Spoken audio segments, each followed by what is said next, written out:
Yunanistan'ın Mısır'la korsan anlaşma imzalamasının ardından Türkiye'nin ilan ettiği Nevtex'in ardından Oruç Reis Akdeniz'de belirlenen alanda çalışmaya başladı.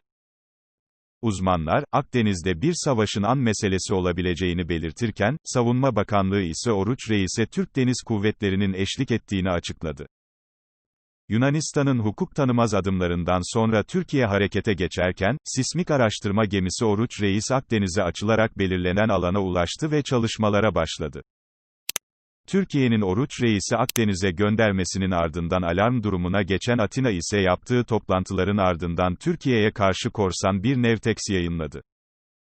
Yunan basını Yunan donanmasının Oruç Reis ve Türk donanmasına 15 dakikada bir alanı terk etmesi konusunda uyarı mesajları gönderdiğini açıkladı. Türkiye, Oruç Reis gemisini korumak için tüm tedbirlerini aldı. Savunma Bakanlığı yaptığı açıklamada, Türkiye'nin Doğu Akdeniz'deki deniz yetki alanlarında sismik araştırma faaliyetine başlayan Oruç Reis araştırma gemisine Türk Deniz Kuvvetleri tarafından refakat ve koruma sağlandığı belirtildi. Bakanlık, Türk Silahlı Kuvvetleri, deniz yetki alanlarımızda uluslararası hukuktan kaynaklanan hak, alaka ve menfaatlerimizi koruma, azim ve kararlılığı çerçevesinde gerekli tüm tedbirleri almıştır dedi. Dışişleri Bakanlığı Sözcüsü Hami Aksoy da Akdeniz'in tek sahibi benim anlayışıyla hareket edenlerin hüsrana uğrayacağını ifade ederek, Türkiye, kendisine karşı oluşturulan şer ittifaklarını yerle yeksan edecek kudret ve kararlılık ile imkan ve kabiliyetlere sahiptir dedi. Cumhurbaşkanı Recep Tayyip Erdoğan da ulusa sesleniş konuşmasında bölgedeki sismik araştırma faaliyetlerini Almanya Başbakanı Angela Merkel'in ricası üzerine iyi niyet nişanesi olarak bir süreliğine ertelediklerini hatırlattı. Ancak Yunan tarafının hüsnü niyetle hareket etmediğini ifade eden Erdoğan, Mısır ile hiçbir hukuki temeli olmayan bir anlaşmaya yönelmiştir. Türkiye'nin hiç kimsenin hakkında, hukukunda, toprağında, denizinde, meşru çıkarlarında gözü yoktur. Bizim tek talebimiz bize de aynı anlayışla yaklaşılmasıdır. Türkiye gibi 780 bin kilometrekarelik dev bir toprak parçasını görmezden gelip birkaç kilometrekarelik adalar üzerinden bizi sahillerimize hapsetme girişimine elbette rıza göstermeyeceğiz dedi. Açıklamasını sertleştiren Erdoğan, gelin Akdeniz'deki tüm ülkeler olarak bir araya gelelim herkes için kabul edilebilir, herkesin hakkını koruyan bir formül bulalım. Ülkemizin bu çağrısına kulaklarını kapatanlar güçlerinin yetmeyeceği, boylarını aşan bir takım girişimlerle kendi geleceklerini kendi elleriyle karartıyor diye konuştu. Bilindiği gibi, bölgedeki sismik araştırma faaliyetlerimizi, Almanya Şansölyesi Sayın Merkel'in ricası üzerine, iyi niyet nişanesi olarak bir süreliğine ertelemiştik.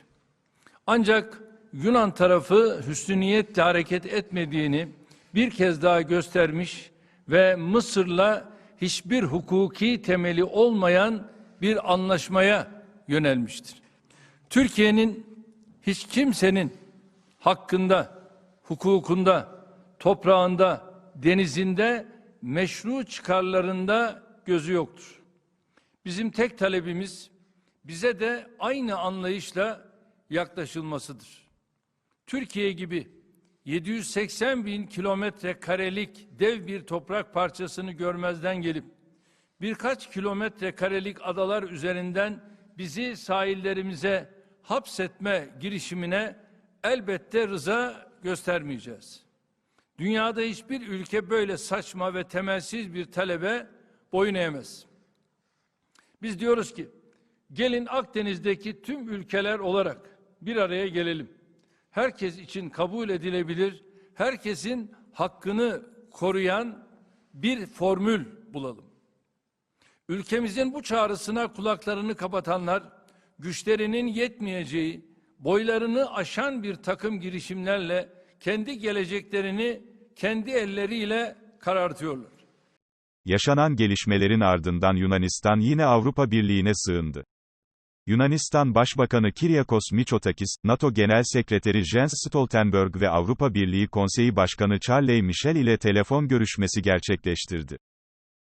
Gerilimin arttığı Akdeniz'de Yunanistan'ın Nevtex olarak açıklanan alanda Oruç Reis'e müdahale etmesinin aptalca olacağını, Atina'nın bunu göze alamayacağı belirtiliyor. Yunanistan'ın herhangi bir müdahalesinde Türkiye'nin uluslararası hukuktan doğan hakla karşı müdahalede bulunacağı kaydediliyor. Yunan basını ise Oruç Reis'in arama çalışmalara başladığını, sismik aramanın henüz yapamadığını yazdı. Yunan basını bunun nedenin ise bölgede yoğun bir gemi hareketliliği olduğu ve bu nedenle sismik aramanın başlatılamadığını savundu.